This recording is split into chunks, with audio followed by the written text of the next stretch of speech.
हम समझते हैं कि इस महीने नहीं मतलब सितंबर महीने के अंतिम सप्ताह के आसपास में वो डॉक्यूमेंट वेरिफिकेशन की स्थिति में हम लोग आ जाएंगे। आप मान के चलें कि 20 तारीख से 25 तारीख के बीच का एक लगभग का तिथि रहेगा जहां जब हम लोग डॉक्यूमेंट वेरिफिकेशन की मांग करेंगे। डॉक्यूमेंट वेरिफिकेशन कई चरणों में होगा क्योंकि हमारी वैकेंसी जो है 1,70,000 है और हमारे जिला सिर्फ 38 है।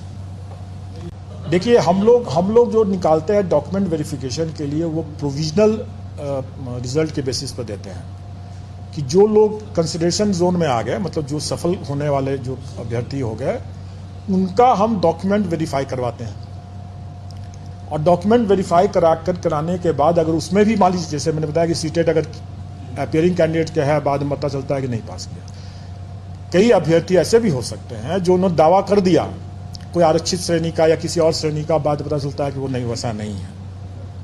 तो स्वाभाविक है कि डॉक्यूमेंट वेरिफिकेशन के समय में उनका कट सकता है, छंट सकता है, और जो उसके हिसाब से फिर उनका रिजल्ट, फाइनल रिजल्ट फिर हम निकालते हैं। हम लोग हार्ड कॉपी में भेजते थे, अब हम लोग सॉफ्ट कॉपी में भेजना शुरू कर चुके हैं, जिसमें हम लोग सॉफ्ट कॉपी में उसके डॉक्यूमेंट्स के साथ साथ उसका जो बायोमेट्रिक डिटेल्स हमारे पास है वो भी हम भेजेंगे। तो अब अभ्यर्थी नौकरी पाने के बाद भी वो उस बायोमेट्रिक के दायरे में रहेंगे, और अगर नौकरी पा लिए राम कुमार बन करके और श्याम कुमार बन करके वास्तव में फिर नौकरी कर रहे हैं, तो वो भी किसी भी समय में वो चिन्हित हो जाएगा, क्योंकि बायोमेट्रिक हमारे पास और उनके पास भी रहेगा। बायोमेट्रिक अटेंडेंस से उसकी वेरीफाई हो जाएगा वो। इसलिए मेरा अनुरोध है कि जितना मेहनत आप बायोमेट्रिक सिस्टम को तोड़ने में लगाएंगे शायद न तोड़ पाएँ, उससे बेहतर है कि उतना समय अपने पठन पाठन पर ध्यान रखें, अच्छे से परीक्षा दें, और अच्छा से कदाचार मुक्त परीक्षा रहेगा तो आपको सही तरीके से रिजल्ट भी मिलेगा, सही समय पर भी मिलेगा, और सबका उसमें कल्याण होगा। अच्छा कि आपने ये प्रश्न पूछ दिया, एक पॉइंट छूट गया था मेरा। आप लोगों को ध्यान होगा कि जो अपियरिंग कैंडिडेट्स के लिए ये बात नियमावली में भी था, और हम लोगों ने भी ये पहले से भी डिक्लेयर किया हुआ है कि जो अपियरिंग कैंडिडेट जो हैं उनकी परीक्षा 31 अगस्त तक हो जानी चाहिए। ये तो पहला शर्त है। और दूसरा शर्त ये था कि उनका परीक्षा फल जो है वो ऐसी निर्दिष्ट तिथि तक हो जानी चाहिए जो आयोग बाद में संसूचित करेगा। अभी तक आयोग हम लोगों ने वो निर्दिष्ट तिथि संसूचित नहीं किया। अभी तक वो निर्दिष्ट तिथि संसूचित नहीं किया है, क्योंकि अभी तक हमारे पास ये नहीं था कि हम परीक्षा फल कब तक घोषित कर पाएंगे, क्योंकि वो आंकड़े हमारे पास नहीं थे उस समय, जिस समय हम लोग आवेदन आमंत्रित कर रहे थे।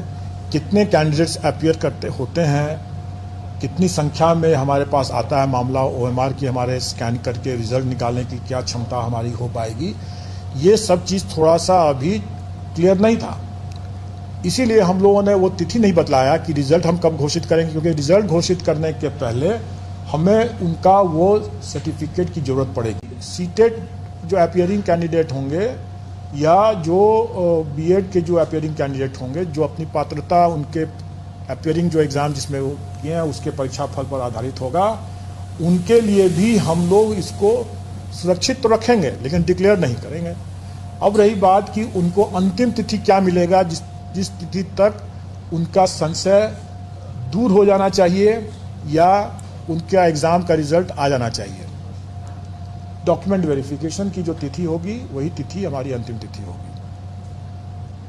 डिप्लोमाधारी वालों का तो बिल्कुल रिजल्ट सितंबर में ही आ जाएगा। यस यस यस, मैंने क्या कहा, जिसका संशय नहीं है उनका रिजल्ट भी सही हम निकाल देंगे।